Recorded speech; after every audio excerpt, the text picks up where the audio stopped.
जय हिंद दोस्तों। कैसे हो आप सभी यार।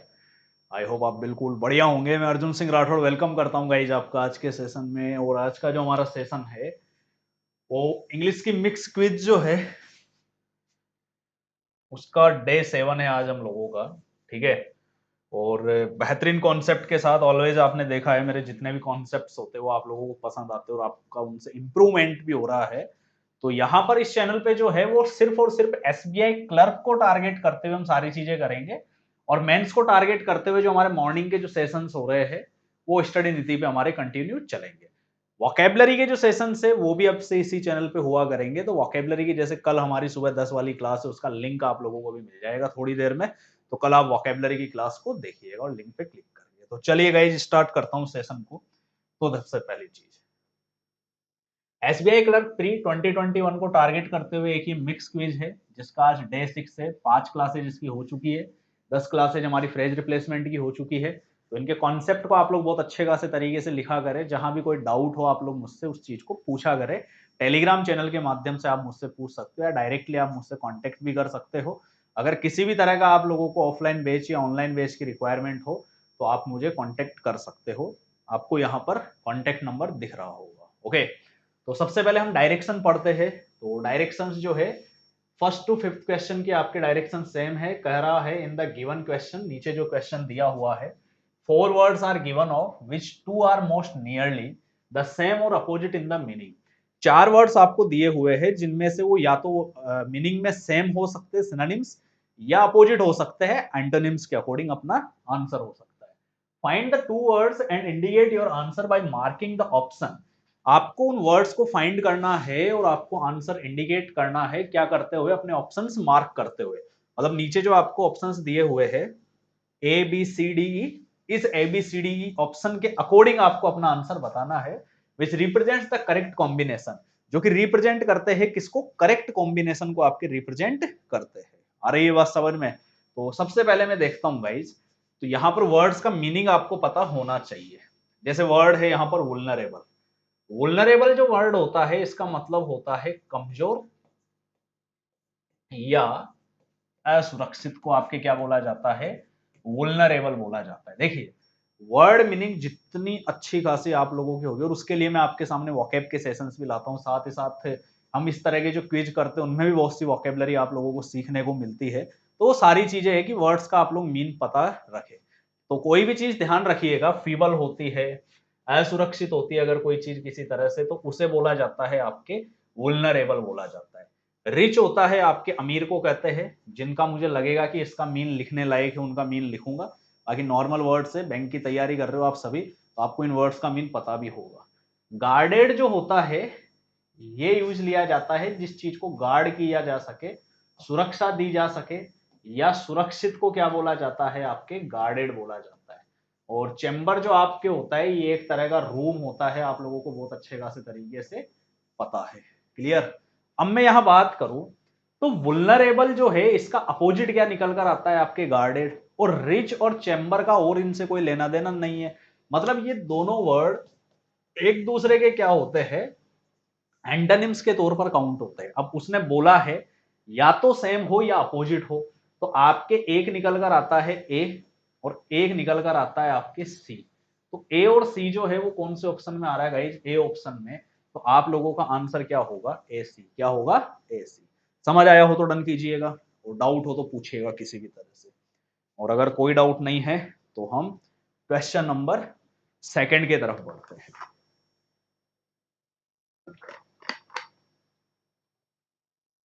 हम्म। तो क्वेश्चन नंबर सेकंड आपको कहता है, पहला है इम्पाइटी। ठीक है। एम्पिटी जो वर्ड होता है इसका मतलब आपको ध्यान रखना है, इंग्लिश में इसे बोला जाता है लैक ऑफ रिवरेंस। रिवरेंस होता है एक तरह से श्रद्धा। अगर किसी के अंदर या किसी भी चीज में अगर श्रद्धा की कमी होती है तो उसे क्या बोला जाता है गाइज, आपके इम्पाइटी बोला जाता है। मतलब इसको हम नास्तिक भी कह सकते हैं, साथ ही साथ हम इसे क्या कह सकते हैं, आपके अपवित्र भी कहते हैं। अरे ये बात समझ। असर्शन जो वर्ड होता है इसका मीन होता है आपकी दावे के तौर पर इसको आपके यूज लिया जाता है। क्लियर। फिर दूसरी चीज आती है, इसका बिलीफ भी ध्यान रखना, बिलीफ के तौर पर भी यूज लिया जाता है ये। Lack of belief, lack of reverence, उसको इम्पेटिव बोला जाता है। रिशोर्स आप जानते हो, किसी भी चीज के जो स्रोत होते हैं उसे हम क्या कहते हैं, रिशोर्स के तौर पर यूज लिया जाता है। और लॉयल्टी जो होती है, ये होती है आपके एक तरह से विश्वास जो होता है उसे बोला जाता है। ठीक है, मतलब जिस चीज के अंदर आपके बिलीफ होता है, भरोसा होता है, विश्वास होता है, उसे क्या बोला जाता है, लॉयल्टी। तो यहां अगर मैं बात करूं तो इन दोनों वर्ड्स का तो कोई सेंस निकल कर ही नहीं आता, लेकिन एम्पाइटी का एक मीन तो होता है लैक ऑफ रिवरेंस, जो लॉयल्टी के तौर पर नहीं है, लेकिन अनदर मीन तो होता है लैक ऑफ बिलीफ, जिसको हम हिंदी में क्या कह सकते हैं, अविश्वास। क्या कह सकते हैं, अविश्वास। तो इसका अपोजिट क्या हुआ, लॉयल्टी हुआ। तो ए और डी अपने आप में क्या है, एंटोनिम की पोजीशन ले रहे हैं, जो कि निकल कर आता है आपके ऑप्शन बी में। तो आप लोगों का आंसर क्या होगा गाइज, ऑप्शन बी। तो ये वर्ड्स लिख लीजिएगा और इनके मीन आप लोगों को पता होने चाहिए। तो चलिए अगला क्वेश्चन देखते हैं, question number third. Clear. Question number third में वर्ड आपको दिया हुआ है स्टेम। अब स्टेम जो वर्ड होता है उसके क्या क्या मीन होते हैं, सबसे पहले तो हम उस चीज को देखेंगे। क्लियर। तो देखिए स्टेम्प जो होता है, पहला मीन आपके निकल कर आता है पुलवेराइज। वर्ड क्या निकल कर आता है गाइज, आपके पुलवेराइज। पुलवेराइज जो वर्ड होता है इसका मतलब होता है किसी भी चीज को पीसना या चूर चूर कर देना, चूर चूर करने के तौर पर लिया जाता है। स्क्वैश जो होता है, इसका हिंदी मीन होता है कुचलना, क्या कर देना, चीजों को मैश कर देने को स्क्वैश बोला जाता है आपके। ठीक है। इम्प्रिंट मीन होता है किसी भी चीज को छापना, या एक तरह से हिंदी में हम इसे कहते हैं अंकित करना। अंकित करना इन द सेंस किसी चीज के ऊपर अगर आप नक्काशी करते हो तो उसे क्या बोला जाता है, इम्प्रिंट। और हॉलमार्क होता है चीजों को छापने को क्या बोला जाता है, वर्क के तौर पर आपके हॉलमार्क के तौर पर इसका यूज किया जाता है। और आपको मैं बताना चाहूंगा कि स्टेम वर्ड का मीन जो होता है, पुलवेराइज भी होता है, स्क्वैश भी होता है, इम्प्रिंट भी होता है, हॉलमार्क भी होता है। तो आप लोगों का आंसर होगा option D, all A B C and D. Clear, सारे इसके अंदर आपके आंसर निकल गए हैं। समझ आया हो तो डन कीजिएगा, डाउट हो तो पूछिएगा।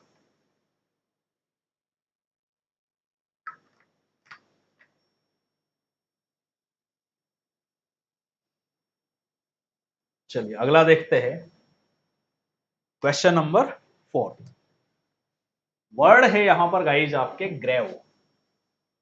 ग्रेव का आप जानते हो, एक तो सेंस निकलता है टॉम्ब के सेंस में, जिसको हम कहते हैं मजार, या कब्र जिसको हम कहते हैं। अरे ये बात समझ में, जो यहाँ पर आपके किसके तौर पर है, कब्र या मजार में वर्ड क्या निकल कर आ रहा है, टॉम निकल कर आ रहा है। एक ग्रेव का मतलब होता है निराश। ठीक है, या निराशाजनक। देखिए मैं ऑलमोस्ट हिंदी में इसलिए लिख रहा हूं क्योंकि इंग्लिश के वर्ड आपको पता है, इनके सारे सिनोनिम्स मैंने करा रखे, लैम्पून है, डेप्रेस है, डेस्पेयर है, ग्लूमी है। इन सबके तौर पर किसका यूज किया जाता है, आपके ग्रेव का यूज आपके यहाँ पर किया जाता है। इस चीज को आप लोग विशेष ध्यान रखना, जिसको हम और क्या कहते हैं, सोम्बर। सोम्बर का मतलब होता है किसी भी चीज में गंभीर होना, ठीक है, सीरियस होने को या निराश होने को बोला जाता है। कंप्लीट। अब बात आती है एलिगेंस। एलिगेंस जो वर्ड होता है इसका मतलब होता है शिष्टता। मैनर्स को क्या बोला जाता है, आपके एलिगेंस बोला जाता है। जिस चीज में मन लग जाए, रमणीयता जो होती है उसे भी हम क्या कहते हैं, एलिगेंस कहते हैं। क्लियर। और नोबल हम कहते हैं जहां नोबल पुरुष को हम डिफाइन कर सके, डिनोट कर सके। तो ऐसा होता है एक तरह से अलाइट ग्रुप। क्या होता है, अलाइट ग्रुप। जहां समझदार लोग जो होते हैं उन्हें क्या बोला जाता है, आपके नोबल कहा जाता है, जिसको हिंदी में हम कह सकते हैं सम्मानित लोग। क्या कह सकते हैं, सम्मानित। तो ग्रेव के आंसर में सोम्बर आता है और टॉम्ब आता है। तो बी और डी किसमें है गाइज, आपके सी में। तो आप लोगों का आंसर क्या होगा, सी। समझ आया हो तो डन कीजिए, और डाउट हो तो पूछिएगा किसी भी तरह। आज तो जयपुर में अच्छी खासी बारिश हो रही है यार, आई होप आपके वहां भी हो रही होगी अभी है।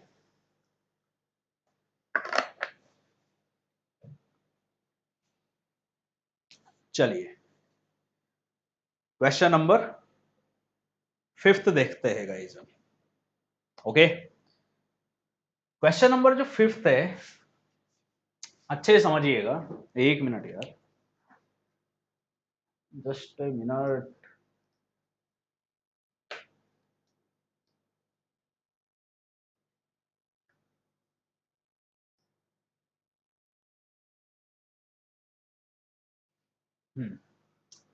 तो देखिए वर्ड है गाइज आपके रेज।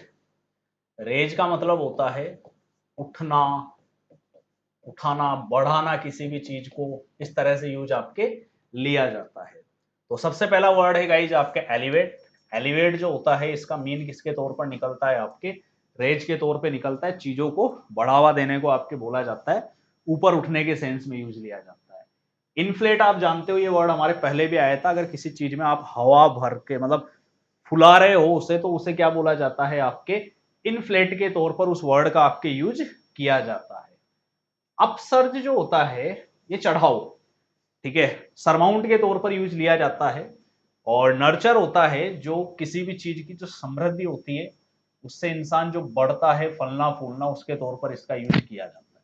तो अपसर्ज इसके आंसर में नहीं होता है, इसके आंसर में होता है आपके ए, बी और डी, जो कि आपके किसके सेंस के लिए यूज लिया जाता है गाइज, डायरेक्टली रेज के सिनोनिम के तौर पर इसका यूज आपके किया जाता है। समझ आया हो तो डन कीजिए, और डाउट हो तो पूछिएगा किसी भी तरह से।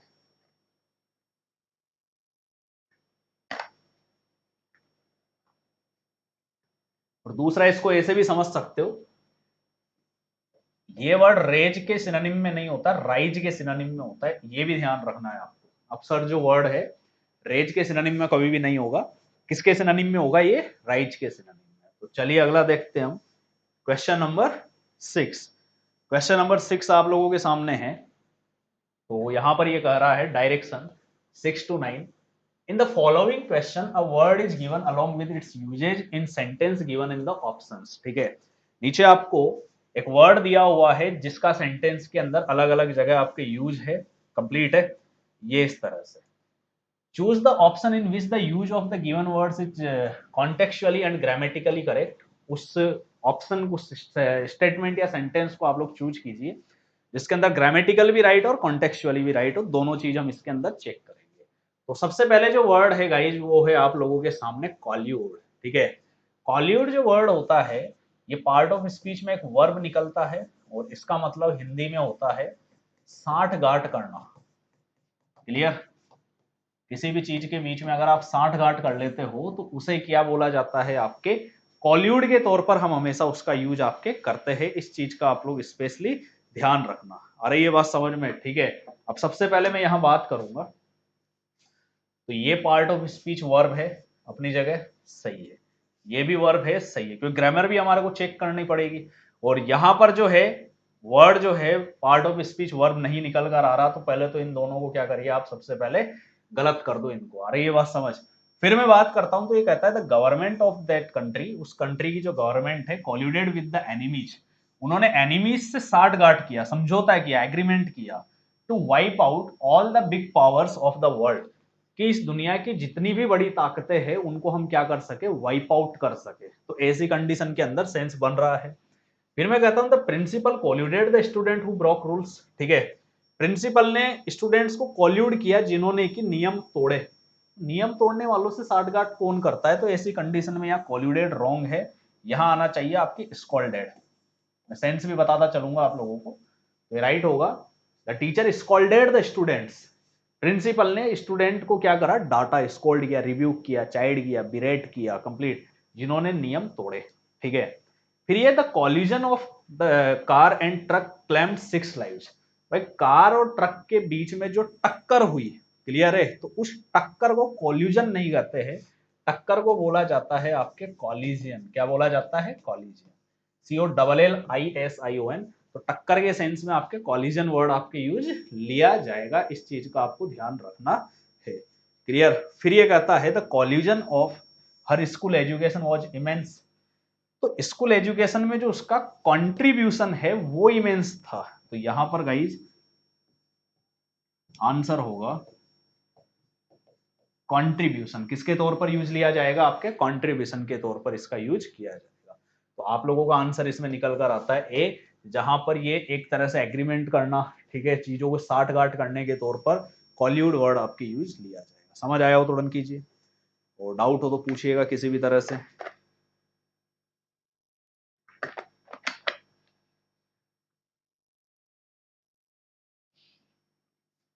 चलिए अगला देखते हैं हम, question number 7। Okay, question number 7 में वर्ड है आप लोगों के इंट्रिग।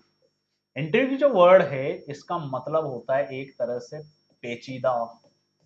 कोई भी चीज कैसी हो, अगर आपके जटिल के तौर पर यूज ली जाती है तो उसमें किसका यूज किया जाता है गाइज, आपके इंट्रिग वर्ड का आपके यूज लिया जाता है। ठीक है, कोई चीज अगर हैरान करने वाली हो, किसी चीज में अगर साजिश आ रही है, तो आप हमेशा किसका यूज करोगे, इंट्रिग वर्ड। जैसे पहला है, सी वॉज इंट्रिग्यूड बाई पैलेंस गेस्चर। क्लियर, पैलेन का जो एक तरह से गेस्चर था, या जो उसके गेस्चर का मतलब होता है हाव भाव या इशारे जो थे, कंप्लीट है, वो कैसे थे, हैरान करने वाले थे। अरे ये बात समझ तो राइट होता है। फिर मैं कहता हूँ, Shyamoli said that it is an intriguing topic. Shyamoli ने कहा कि ये कैसा टॉपिक है, एक आपके इंट्रिग्यूइंग, इसका मतलब पेचीदा विषय है। टॉपिक का मतलब क्या होगा, विषय, तो यहां पर निकल कर आता है किसके तौर पर, एक पेचीदा विषय के तौर पर, तो राइट होता है। फिर ये कहता है see, the mystery book written by doctor Klein was very intriguing. Clear, भाई एक रहस्य मिस्ट्री बुक जो किसके द्वारा लिखी गई थी, डॉक्टर क्लेन के द्वारा, वो कैसी थी, बहुत ही ज्यादा हैरान करने वाली थी, जटिल थी। क्लियर, तो ये भी राइट होता है। और फिर है, the entries slowly faded as the day progressed. अरे ये बात समझ में, ठीक है भाई, जैसे जैसे क्या हुआ, एक तरह से दिन जो है या डे जो है वो चढ़ता गया, वैसे वैसे साजिशें क्या होती गई, कम होती गई। तो यहाँ पर ये सेंस किसका निकाल कर आ रहा है, आपके साजिश का सेंस निकाल कर आता है। तो यहाँ इसका मीन निकलेगा साजिशें, तो यहाँ राइट होता है गाइज आपके ऑल ऑफ द अबव, सारे के सारे आपके क्या है, बिल्कुल सही है। समझ आया हो तो डन कीजिएगा, डाउट हो तो पूछिएगा।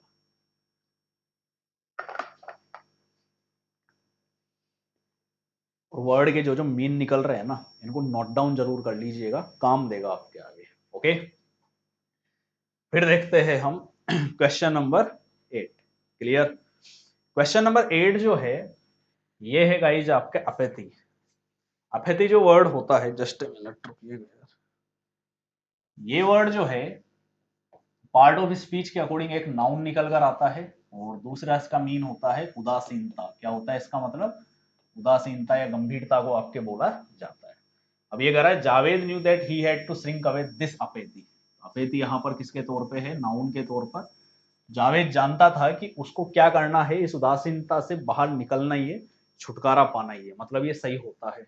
फिर आगे देख लेते हैं, Gagan Sharma was apathetic to ask the question. तो यहाँ तो ये वर्ब फॉर्म में आ गया, तो वर्ब तो होता नहीं है, तो मतलब ये क्या है आपके, गलत है एक तरह से। अरे ये बात समझ में, तो ऐसी कंडीशन के अंदर जब ये आपके रोंग होता है, क्लियर, तो आपको यहां पर क्या करना होगा, गगन शर्मा एपेथेड नहीं था, अफ्रेड था। क्या था, अफ्रेड के तौर पर इसका यूज आपके किया जाएगा, डरा हुआ था इस क्वेश्चन को एक तरह से क्या करने के लिए, पूछने के लिए। अरे ये बात समझ में, ठीक है। और एक apathy was abolished with the untiring efforts of Nelson Mandela. Nelson Mandela के जो अनटायरिंग एफर्ट्स जो थे, क्लियर है, उससे क्या खत्म कर दिया गया, एक तरह से अपैथी नहीं, रंग भेद। आपने एक वर्ड सुना होगा अपार्थेड, क्लियर, जो यहां पर आपके यूज लिया जाएगा। अरे ये बात समझ में, तो यहां पर इसका हिंदी मीन होता है आपके रंग भेद या नस्ल भेद जो किया जाता है, उसके तौर पर हम इस वर्ड को हमेशा यूज आपके करते हैं। इस चीज का आप लोगों को ध्यान रखना है। तो यहां पर आपके आंसर सिर्फ और सिर्फ क्या होता है गाइज, ए के तौर पर आंसर होगा, बाकी कोई इसके अंदर आंसर नहीं निकलेगा। समझ आया हो तो डन कीजिए, डाउट हो तो पूछिएगा।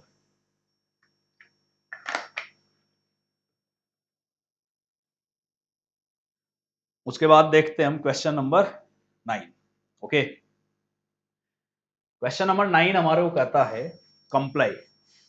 कंप्लाई जो वर्ड होता है, इसका मतलब होता है किसी भी चीज का पालन करना, ऑबे करना, चीजों को एक्सेप्ट करना, स्वीकार करने के तौर पर आपके यूज लिया जाता है। क्लियर, अब ये कहता है Benny fail to comply with the rules. और इसके साथ आपको एक चीज और ध्यान रखनी है कि इसमें part of speech, sorry, preposition इसके साथ विद लगता है। बैनी जो था इन रूल्स का पालन करने में क्या हो गया, एक तरह से फेल हो गया, वो पालन नहीं कर पाया इस चीज का। ओके, तो सेंस बनता है। फिर है यहां पर she had compiled her novel. Clear. तो कंपाइल्ड की पोजीशन यहां पर क्या है गाइज, आपके बन नहीं रही, तो ऐसी कंडीशन में होगा सी हैड, एक मिनट रुको यार, just a minute guys, she had completed, क्या होगा, she had completed her novel the three dark Riders, जो नॉवल का नाम था। और ये है the project is on the verge of complying. तो वर्ज ऑन का मतलब होता है एक तरह से किसी चीज के किनारे पर, तो वर्ज ऑन नहीं होकर, सॉरी, कंप्लाइंग नहीं होकर कंप्लीशन होगा। क्लियर। भाई जो प्रोजेक्ट था वो अब कहां पर है, कंप्लीशन के किनारे पर है, वर्ज ऑन कर रहा है उस जगह पर। Clear, verge of. तो यहाँ पर गाइज आपके निकल कर जो आता है वो ए ही निकल कर आता है आंसर, बाकी इसमें कोई आंसर आपके नहीं होंगे। तो समझ आया हो तो डन कीजिए, और डाउट हो तो पूछिएगा किसी भी तरह से। ओके, फिर देखते हैं हम लास्ट क्वेश्चन नंबर 10, जो कहता है, मिक्स क्विज है। इन द क्वेश्चन है sentence with 4 words printed in bold is given. इस क्वेश्चन में 4 वर्ड्स आपको प्रिंटेड है, बोल्ड है, गिवन है, दिया हुआ है। These are numbered as 1 2 3 4 of one of these 4 words printed in bold may either be misspelled or inappropriate in the context of the sentence। जो ये वर्ड्स है ये इस सेंटेंस के अंदर या तो स्पेलिंग रॉन्ग हो सकती है या इनअप्रोप्रिएट ये यहाँ पर हो सकते हैं। Find out the word which is wrongly spelled और इनअप्रोप्रिएट इफ एनी। अगर कोई वर्ड रॉन्गली स्पेल्ड है, स्पेलिंग गलत है, इनअप्रोप्रिएट है, तो उस वर्ड को फाइंड आउट करो। The number of that word is your answer. उस वर्ड का जो नंबर है वो ही आपका आंसर होगा। If the all words printed is bold is are correctly spelled, जितने भी बोल्ड में करेक्टली स्पेल्ड है सारे के सारे स्पेलिंग सही है, and also appropriate in the context of the sentence, और सेंटेंस के कॉन्टेक्स्ट में अप्रोप्रिएट है। Mark 5 no error is your answer. तो नो एरर के तौर पर आपको अपने आंसर में देना है। तो सबसे पहले जब मैं यहाँ बात करता हूँ तो वर्ड की जो शुरुआत है गाइज, ठीक है, वो ही यहाँ पर गलत होती है, क्योंकि कंटिन्यूअस जो वर्ड है इसकी स्पेलिंग आपके रॉन्ग होती है। इसकी होती है आपके CONTINUOUS। क्लियर। तो यहाँ पर आपके एन के बाद आपको किसका यूज करना होगा गाइज, यहाँ पर यू का यूज आपको करना होगा। तो आप लोगों के आंसर ही क्या निकल कर आता है, ए के तौर पर आंसर होगा। समझ आया हो तो डन कीजिए, डाउट हो तो पूछिएगा। तो ये गाइज आप लोगों के मिक्स क्विज होती है। कल की जो वोकेबलरी क्लास है वो इसी चैनल पर होगी, ठीक है। और साथ ही साथ आप लोगों को ध्यान रखना ये चीजें कि जितने कॉन्सेप्ट निकल कर आ रहे हैं इन सारी चीजों को आप लोग याद करिए, अच्छे खासे तरीके से नोट डाउन कर लीजिए। वोकेबलरी निकल कर आ रही है उनको बिल्कुल अच्छे से लर्न कीजिए, रिवाइज करिएगा, तब जाकर आपका आंसर रिजल्ट आप लोगों के सामने होगा। अगर सेशन अच्छा लगा हो तो लाइक कीजिएगा, शेयर कीजिएगा, न्यू स्टूडेंट सब्सक्राइब कीजिएगा। अगर नहीं लगा हो तो बिल्कुल शेयर नहीं करना, बिल्कुल लाइक नहीं करना, सब्सक्राइब नहीं करना। ओके, तो thank you so much guys, जय हिंद। मिलते हैं कल मॉर्निंग में। पीडीएफ अभी आपको थोड़ी देर बाद इसकी मिल जाएगी कल के क्वेश्चन। ओके, तो थैंक यू सो मच, जय।